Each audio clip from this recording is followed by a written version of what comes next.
So folks like Stephen Chu have made these great arguments about why climate change is important, how we know about it, so on and so forth. Very logical progressions. But we, particularly in the States, are all about the sound bites. You know, we have the attention span of a gnat. I'm wondering, can we sort of identify a soundbite that people can grab onto that will essentially have ripple effects and allow us to do these broader initiatives, reinvigorate manufacturing, et cetera. Yeah, I feel like we need something really tight that people can get their arms around in order for us to get everybody behind it. Your thought? Oh, wow, that was an easy question. Yeah. And in contrast to that beautiful picture of a flower that I put up in the beginning, I'm actually going to give you a pretty depressing answer. At the moment, the United States is in a reactive mode. And our population, I believe, is reacting to what we perceive and actually are experiencing for us economic challenges around the country. If it were not for that, I think we would be in a very different position than we are today. And when you think about what I just said compared to those pictures that you saw at the beginning of the presentation from Lucy, it's crazy.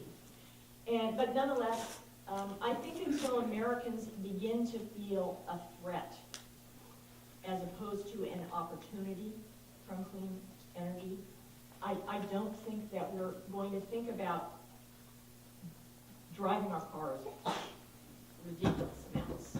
And until Americans begin to think that when they plug into the wall that the power is actually being created somewhere else, until we think about that in a different way, I despair. China, by contrast, I think locks its vision on the connectedness between economic development, the aspirations of its citizens, and their ability to actually take a long view. And right now, when I think about when Americans have taken a long view and said we need to do something to protect our interests, it's been at a time of crisis. And I just don't think that we're there. I wish I thought the opportunities associated with beating China to the punch on these issues would make us come to the table, and maybe eventually we'll feel a bigger threat. But I don't think we're there right now. So that's pretty depressing. The concern I have and the difference I see that is strikingly different is that in China, everybody rallies around the 5-year plan. They talk about it like it's company goals. I mean, the country's run like a company.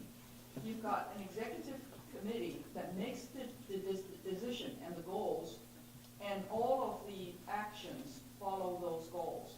There's no lobbying. I mean, it isn't like you disagree with the goal and say, well, this is not right, we're going to vote on it, or we're going to lobby, and this is going to impact my industry, and therefore it's wrong. And I think one of the things the U.S. should, I hope you would be able to help, should think about is really setting out similar goals and metrics.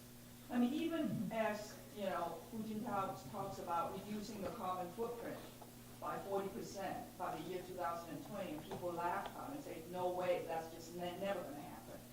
But they really, they will absolutely focus on it. Yes. Right.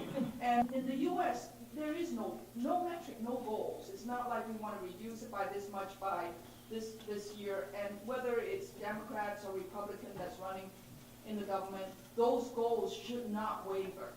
Because those goals are the goals of the country, it's not goals of the party.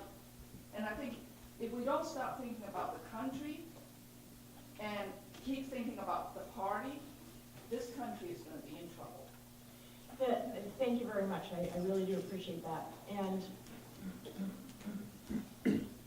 from a philosophical point of view, obviously I agree that Americans need to focus on our national interest in these issues together. Our culture is entirely different than Chinese culture, obviously, and it's shaped by hundreds of years, just like China's is shaped by thousands of years. And I don't know, again, except at times when we have a form of prosperity combined with a threat, where we find that it is in our national interest to do something together, that we're able to make those kinds of efforts to get there.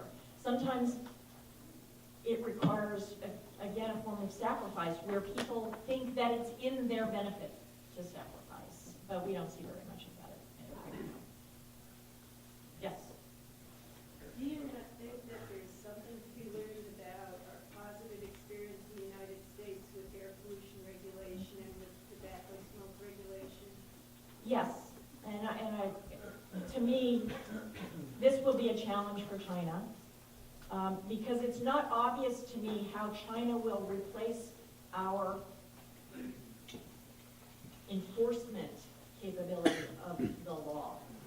I mean, we have a terrible, litigious, ridiculous society, but there's demonstrated performance as a result of that over time, and our laws have created opportunities for us to make the government do things even when we have a group of bureaucrats, say, in positions that are not coming forward. So how will China respond? They will not do that, at least not in my imagination will they allow citizen suit. But there are other forms of enforcement, and China is beginning to understand that. So figuring out how to address keeping the eye on the mark, it can show real change. And China will have a legacy for quite some time of the industrial base that is quite dirty. But several decades from now, that'll have to change. Here's the last question. Last question.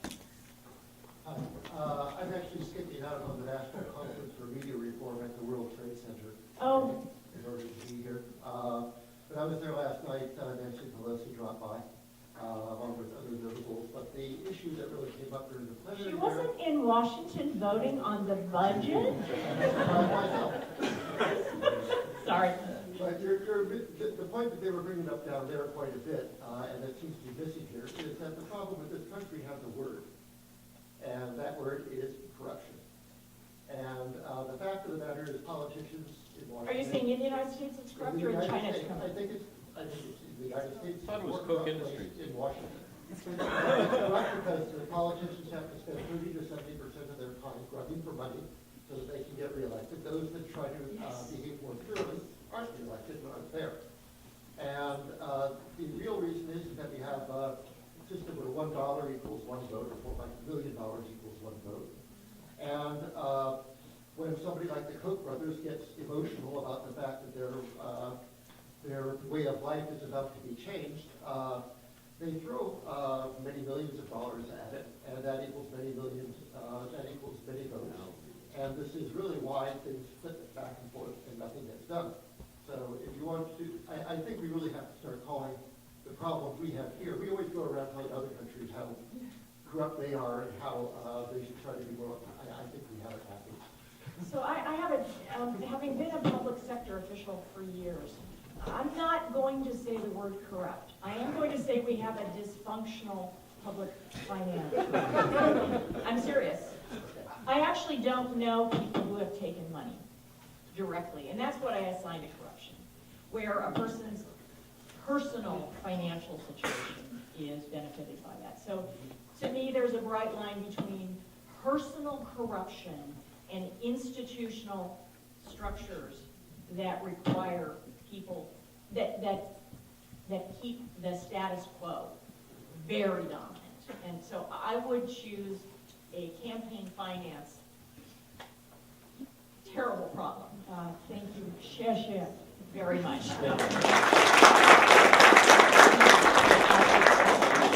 Thank you, Sue Tierney.